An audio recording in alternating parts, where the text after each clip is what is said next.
Hey guys, Tisha here, and we are back with the Real Housewives of Potomac. I am quickly reminded of why I did not miss this show for the past couple of weeks. Real Housewives of Potomac needs a change, and they need it now. They are losing views because they continue to play in our faces. Giselle and her goons need to go. If you're going to keep the two green-eyed bandits up there, I need you to make sure that you also have people up there with a backbone that are willing to stand up against the foolishness, because what I see is a bunch of peach kissing and I'm over it. The episode begins and we are in Austin still. Ashley and Giselle are back in the hotel suite preparing for some more celebratory things for Karen's triple. That's triple with one P, because later on we'll see that Giselle spells it with two. Her triple 20. They have to draw something that reminds them of Karen. So while they're setting up, the other girls are poolside. We see some in the pool. We see some at the bar. No shock here that Karen and Wendy and Candace are the ones at the bar, and the remainder are in the pool because this group is very separate. So we see a text sent out to them telling them to be in the room for 30 minutes to paint. Giselle asks Ashley if her mom is still with the guy, and like a mother, like daughter. The answer is yes, because these women do not know how to let go of these men. It's been 2 years and Ashley hasn't been to her mom's house because the guy is there. So she tries to tell us about her mom has held on to this man who hadn't contributed to the house when she was in high school and all these other things. But as long as Ashley is still married to Michael Darby, I am going to question what comes out of her mouth, because she's truly not in a position to talk about her mother. I think she feels like she's in a better place just because Michael is more reliable and financially stable. Her words, not mine. And she didn't have to go through some of the things that her mother had to go through. But Michael isn't clean. There were many accusations that were made about them and him, but for some reason Ashley has been able to skirt past all of that and cast all this judgment on her mother. I don't care about Ashley, and I don't like Ashley, and at this point with the cast, very few of them to me have likable moments. There are times where I enjoy Dr. Wendy, and there are times when she gets on my ever-loving nerve. Surprisingly, the person who I'm enjoying most this season is the grand dame herself, Karen. And it's because Karen is calling out some of the things that we too are seeing. So Nneka, Robin, and Mia talk about the shrine thing again. I'm not going over it because at this point we've already talked about it for 4 episodes. Robin then talks about her family and how, even though Candace is trying to put it on her, that her family members were the ones being attacked. I don't agree that what Candace said was an attack. If she should feel attacked by anyone, it should be her husband, the man that she lays next to, who put her in this position. Wendy's mom, we find out, is in the hospital.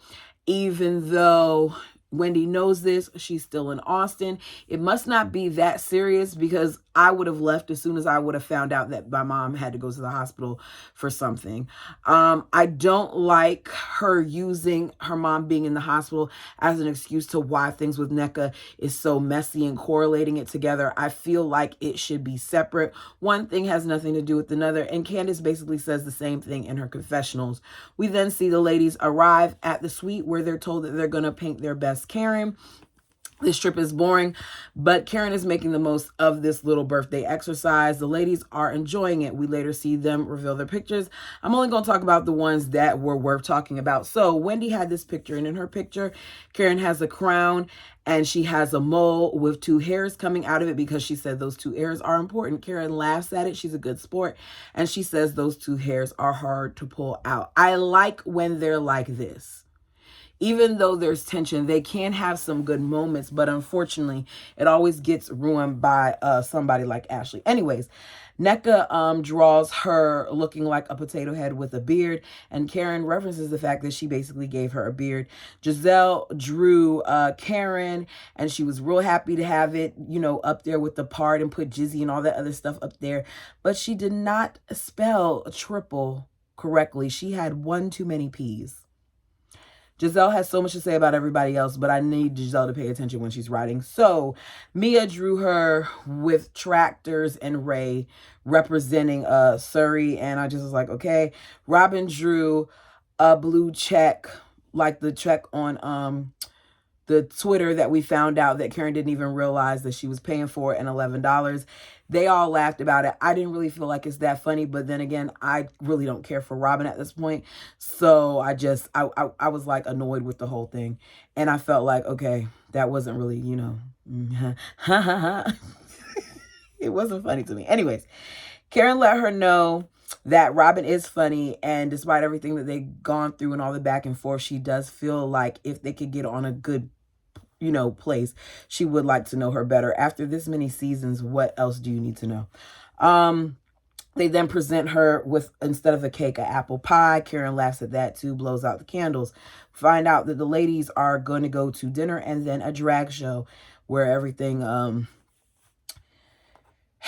the dinner thing just went downhill, and I was irritated because I knew it was coming. So they arrive at this venue that looks really nice, but they look out of place. They look like they're, I don't know, in Miami, in Atlanta, in some place like that, when they are in Austin.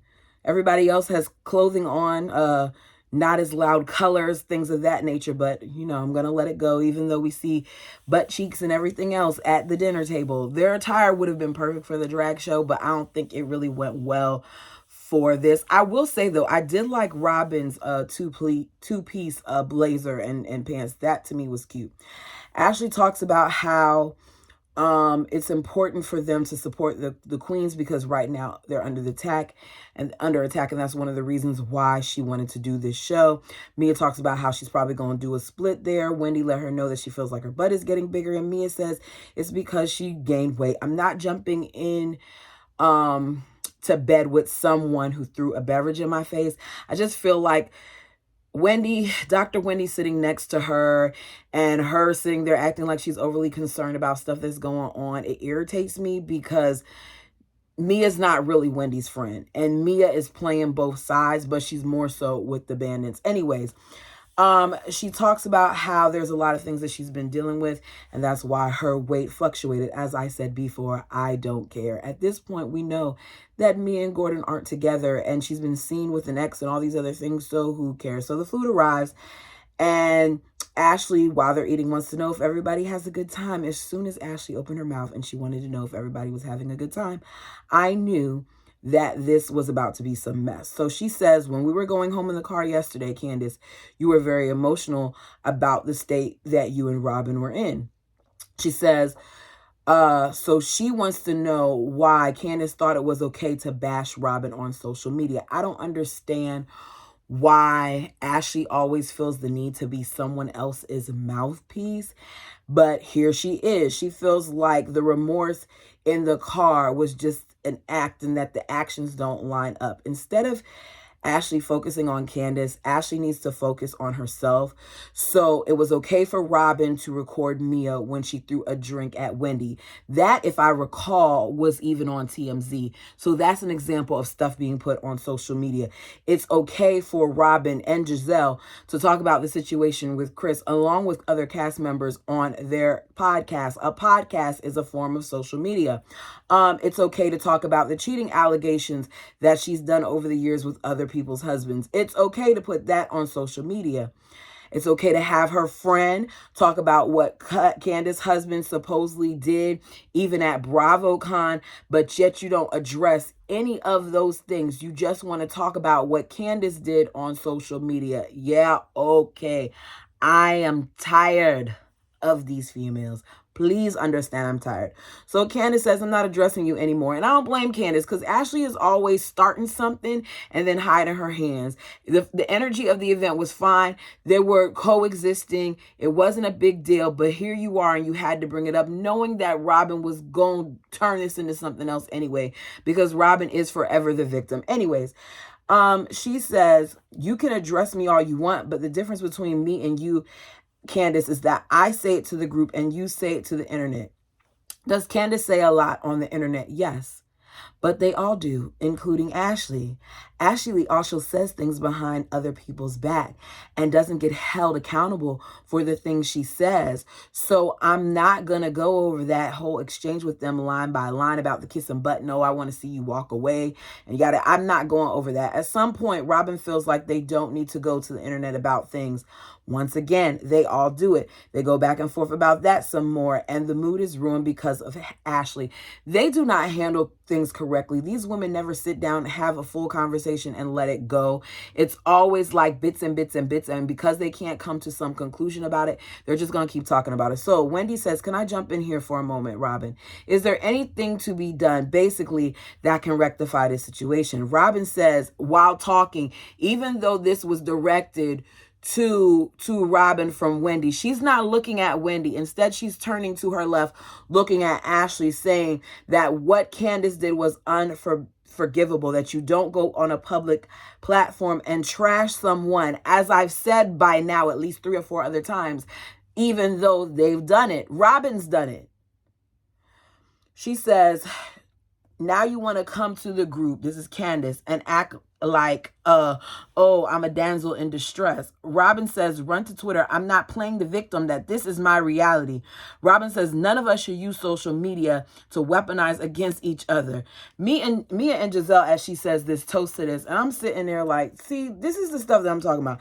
They don't call each other out on the things they do. And I can't do it. Anyways, she said, but it's okay to do it against me and my husband. The rules keep changing and the line is always moving. And while she's saying the line is always moving, she's pamming on the table. I don't like that she pammed on the table, but I get what Candace is saying, and Candace is right. Different rules apply to the people that Robin and Giselle do not care for. And because these other people don't have backbones, and they think if they're connected to those 2 individuals that it will keep them a spot on the TV and on this franchise, they coddle them and they kiss their butt. So Robin walks away, says she's done and full. Giselle says, give her a minute. And Karen says, neither one of them, are okay right now. Robin basically isn't the only person that needs a minute. Why are y'all placing more value on Robin's tears than Candace's? I'm not buying it. Mia then says, Robin is going through a lot and we as her friends need to support her. Once again, invalidating Candace's feelings. Robin is not facing legal action. Her husband might be, but Robin isn't. Candace is, from one of the people that they are sitting at the table with's husband. Candace also has had these people talking about how her husband basically tried to do something with Giselle and made her feel uncomfortable. But none of Candace's feelings are ever put into consideration because Candace has such a big mouth and they don't like her. Karen basically says Robin is fine with what's going on. So what exactly are we supposed to be helping her with, and what are we supposed to do? We then see Robin call Juan on FaceTime, and he does not have the FaceTime video on. He's trying to act like he has it on. He don't know why Robin can't see her, but it's because he don't have it on. He claims he's doing laundry. We then see Robin saying like, you can't put it on. He doesn't put it on because he's probably not doing laundry. We then have Wendy at the table saying, at this point, with this situation, with them two and him cheating and all that other stuff, I don't give a damn. And I'm with Wendy. I don't give a damn either. She's telling her husband, she's on the phone with, Robin is, with Juan, saying they're trying to make me talk to Candace and I don't want to, because we know that he's always going to validate her feelings. He tells her that she just needs to be the bigger person for once and do it. That man does not give 2 sugar honey iced teas about his wife and what she has going on. She's in this situation because of her husband, and her husband doesn't care. He doesn't even validate her feelings. Not that they're valid, because who cares about Robin crying and playing victim, because that's what she's doing. Anyways, she doesn't like what he's saying, so at some point, she hangs up the phone on him. We then see Giselle come over and coddle her, and she tells her not to engage with Candace. Mia then gets up. Candace says, yeah, of course she's going to go over there. And Ashley does as well. I don't care about the conversation that they have with Giselle because it's going to be a whole bunch of coddling and kissing, and I'm over the crap. This show is sinking fast, and I'm over the tears and all these people getting into it, and they need to find a cast that does well with each other. This is part of the same problem that happened with Atlanta. It was a split cast. It was too much division. We don't like it. We want to see that you all actually get along at times. So we then find out that they played a quarter game, Giselle and Ashley, earlier, and they both have to do something. So Ashley has to kiss her, Karen, and Giselle has to give her a lap dance. Giselle has absolutely no rhythm. She gives a little bop, bop, bop, boop, boop, boop, lap dance. And then we see Ashley kiss her on the cheek, and as she does so, Candace says, I don't want her to kiss me. She gets cooties and HPV and gonorrhea and syphilis. And I'm just like, Candace, and her commentary is very interesting. But I wouldn't want Ashley to kiss me on my face either. She probably is going to get some type of rash on her face because Ashley just, I don't, she was with Michael. I'm side-eyeing Ashley. Not to say she has anything, but you got to be careful with where you put your mouth and where people's mouths go on you. Okay? There's a reason why you see people walking around with fever blisters and stuff on their lips. I'm just saying. Anyways, they arrive at the drag show.